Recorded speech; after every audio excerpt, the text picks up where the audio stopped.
তাহলে আমি 2 নম্বর চ্যাপ্টারটা একটুখানি শুরু করছি। আগের দিনে যারা ছিলে তাদের আরো একবার করে শুনতে হবে, আর যারা আগের দিনে ছিলে না তারা আজকের ভালো করে একটুখানি শুনে নাও, ঠিক আছে?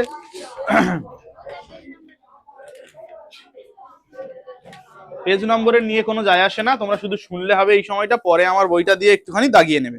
চ্যাপ্টারটা রয়েছে, তার নাম হচ্ছে ঔপনিবেশিক কর্তৃত্ব প্রতিষ্ঠা। আচ্ছা, এই পর্যন্ত যার যা আছে সমস্যা সেগুলো রাখো পকেটে, শুধু পড়াটা দেখো। যার যার পকেট নাই আঁচলে রাখো। তাহলে শোনো, ঔপনিবেশিক কর্তৃত্ব প্রতিষ্ঠা বলতে আগের যে চ্যাপ্টারটা ছিল সেই চ্যাপ্টারটার নাম আমাদের কি ছিল? আঞ্চলিক শক্তির উত্থান।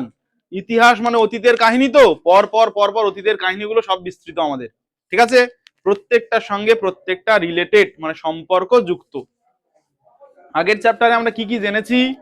যে একদল লোকজন ইংল্যান্ড থেকে এখানে এসেছে কি করতে? বাণিজ্য করতে এসেছে।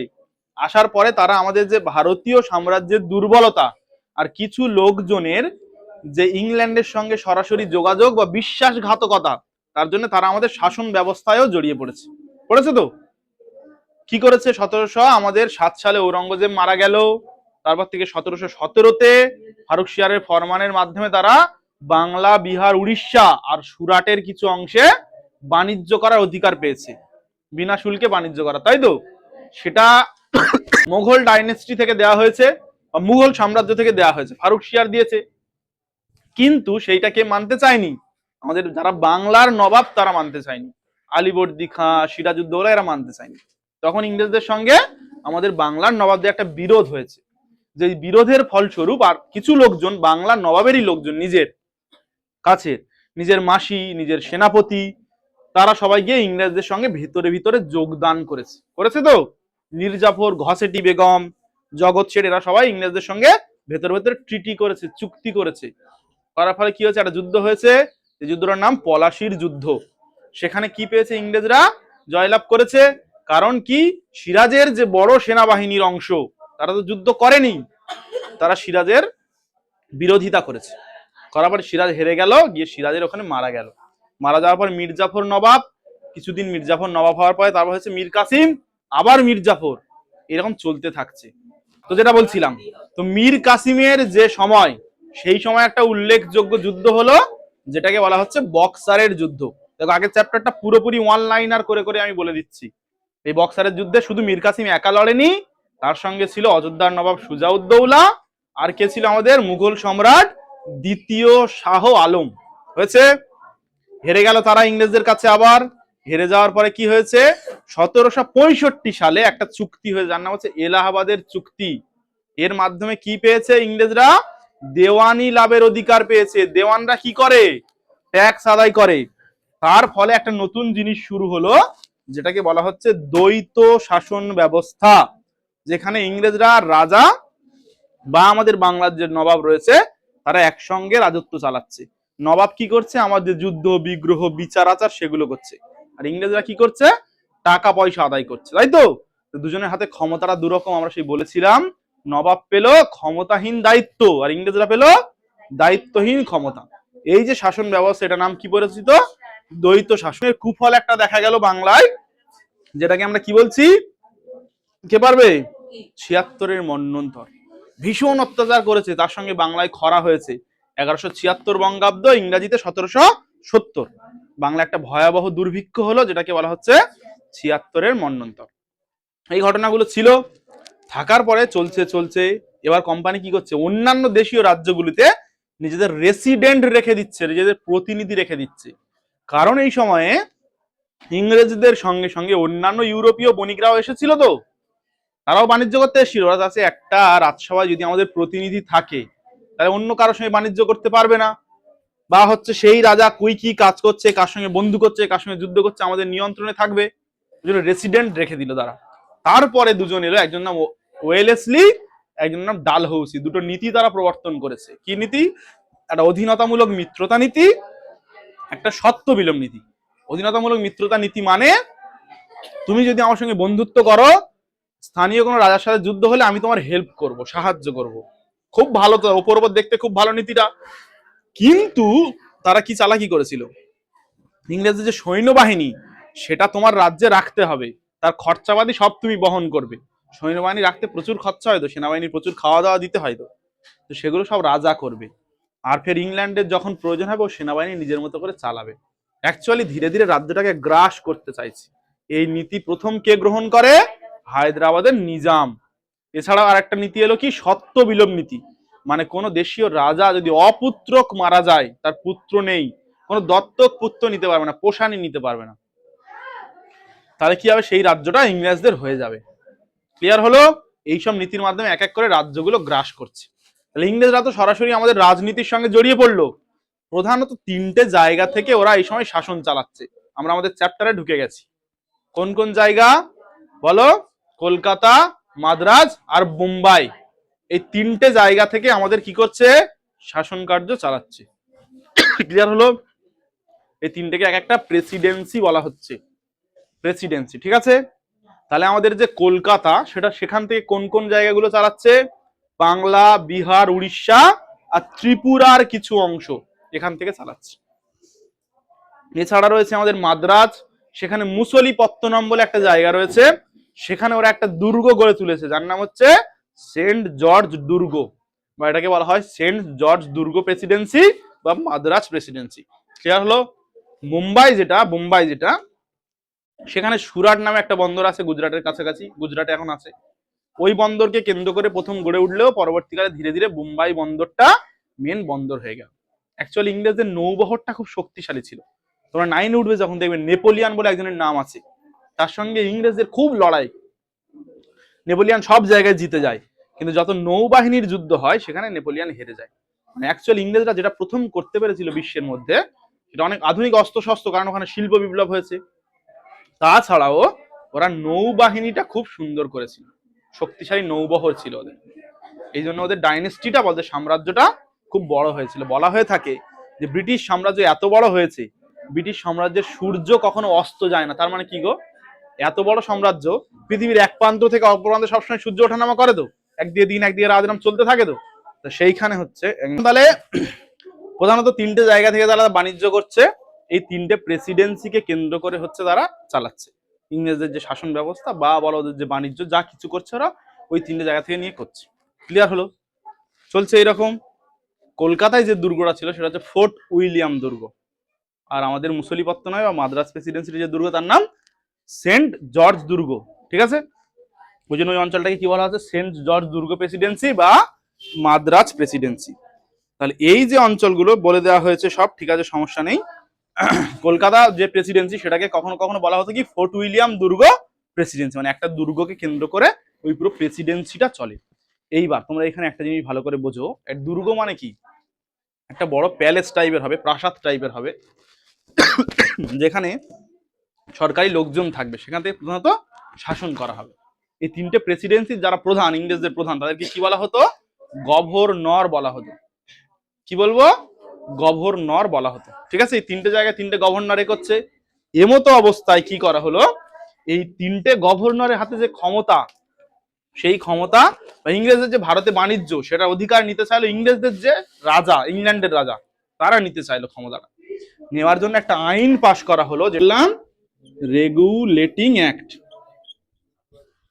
এই রেগুলেটিং অ্যাক্টের মাধ্যমে কি করা হলো, এই তিনটে প্রেসিডেন্সির তিনটে গভর্নর আছে তো, ওদের তিনজন গভর্নরের মধ্যে একজনকে প্রধান করে দেওয়া হলো, যার নাম হচ্ছে গভর্নর জেনারেল। এই প্রথম গভর্নর জেনারেল করা হলো বাংলাকে। বাংলা প্রেসিডেন্সি যেটা আছে তার যে গভর্নর হবে, সেই বাংলা যে রয়েছে, বাংলা প্রেসিডেন্সির যে গভর্নর, সে কি হয়ে যাবে? Governor general. মানে তিনটে গভর্নরদের আবার হেড। আগের দিনে বলেছিলাম, ধরো আমাদের পাশে তিনটে স্কুল আছে, তিনটে স্কুলের মধ্যে একটা হেড স্যারকে বলে দেওয়া হলো তুমি এই তিনটে হেড স্যারের আবার হেড। ঠিক আছে? এইরকম ব্যাপার। তাহলে তিনটে প্রেসিডেন্সি আছে, কলকাতা, মুম্বাই আর মাদ্রাজ, বা বোম্বাই আর মাদ্রাজ। এই তিনটে প্রেসিডেন্সির মধ্যে যে বাংলা প্রেসিডেন্সি বা কলকাতা প্রেসিডেন্সির হেড বা গভর্নর, সে হয়ে যাবে গভর্নর জেনারেল। তার কথা শুনে সবার চলতে হবে। রেগুলেটিং অ্যাক্টে প্রধানত এই বিষয়টা বলা হলো। বলেছে গভর্নর জেনারেলের সময়কাল কত হবে? 5 বছরের সময়কাল হবে। ক্লিয়ার হলো? তারপর নতুন করে চেঞ্জ হবে, উনি আবার থাকতেও পারে বা অন্য কাউকে কোম্পানি নিয়োগ করতেও পারে, পরের বিষয় সেটা। পরের যে বিষয়টা আমাদের রয়েছে, এই যে আইনটা এলো, এর ফলস্বরূপ কি হলো বলতো? কলকাতা কিন্তু ব্রিটিশ শাসিত ভারতের রাজধানী হয়ে গেল। ভেবে দেখো তুমি, আগে কি করতো? তিনটে জায়গা থেকে তিনজন শাসন করতো, তিনটে গভর্নর শাসন করতো তো। এখন যে বাংলার গভর্নর, বা গভর্নর জেনারেল, সে তো অ্যাকচুয়াল টোটাল জায়গাটা শাসন করছে। তাহলে কোনটা হয়ে গেল রাজধানী?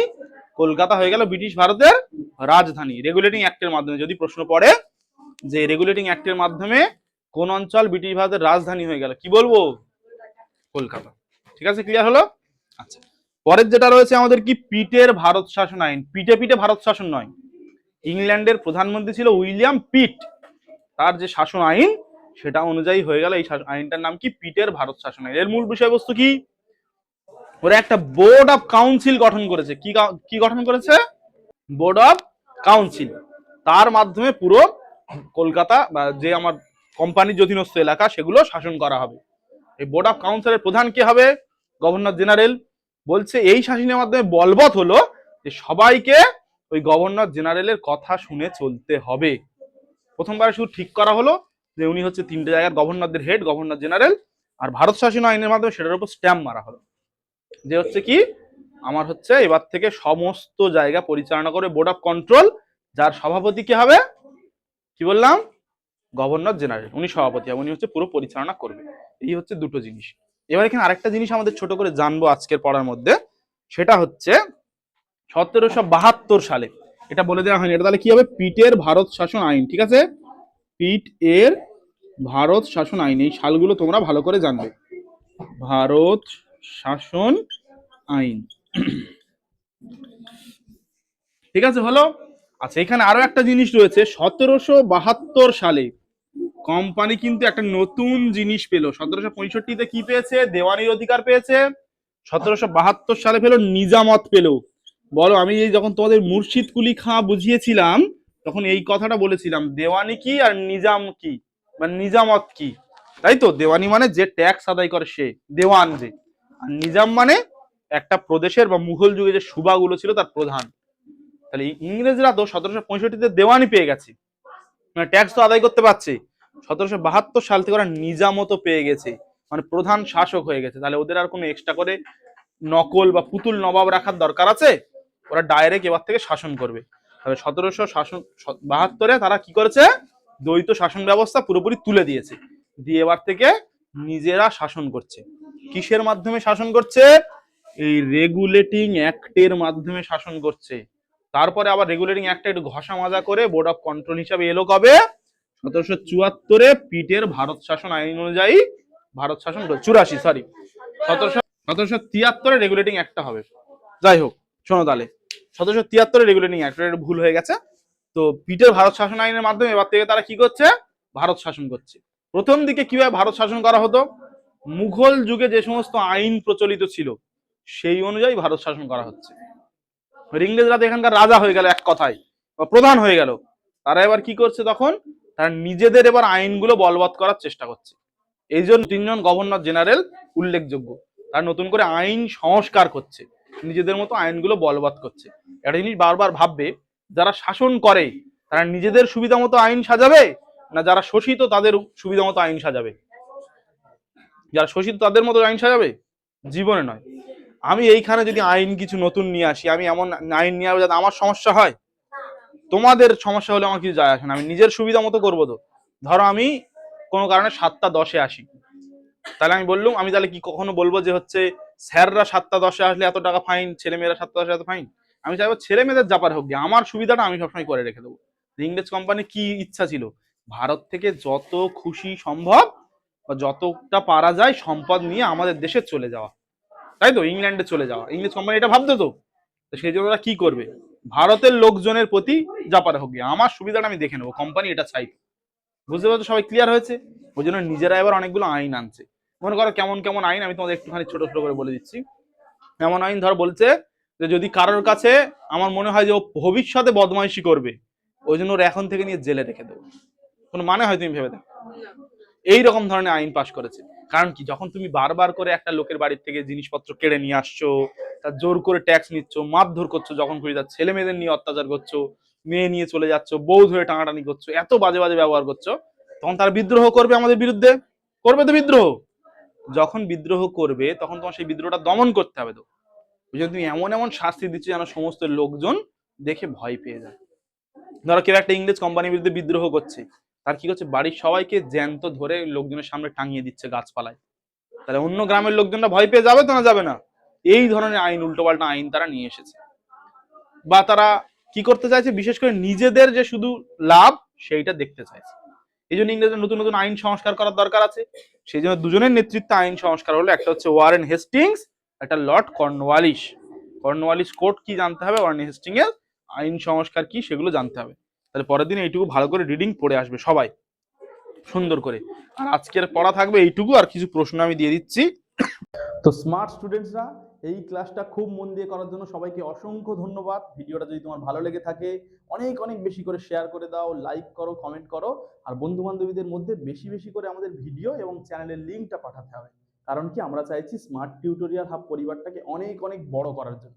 তুমি এই পরিবারের অত্যন্ত একটা গুরুত্বপূর্ণ সদস্য, তোমারও কিন্তু দায়িত্ব আমাদের পরিবারটাকে সবার কাছে পৌঁছে দেওয়ার জন্য। সবাই ভালো থাকবে, সুস্থ থাকবে, নিজের খেয়াল রাখবে আর পড়াশোনা করবে, ঠিক আছে? Thank you.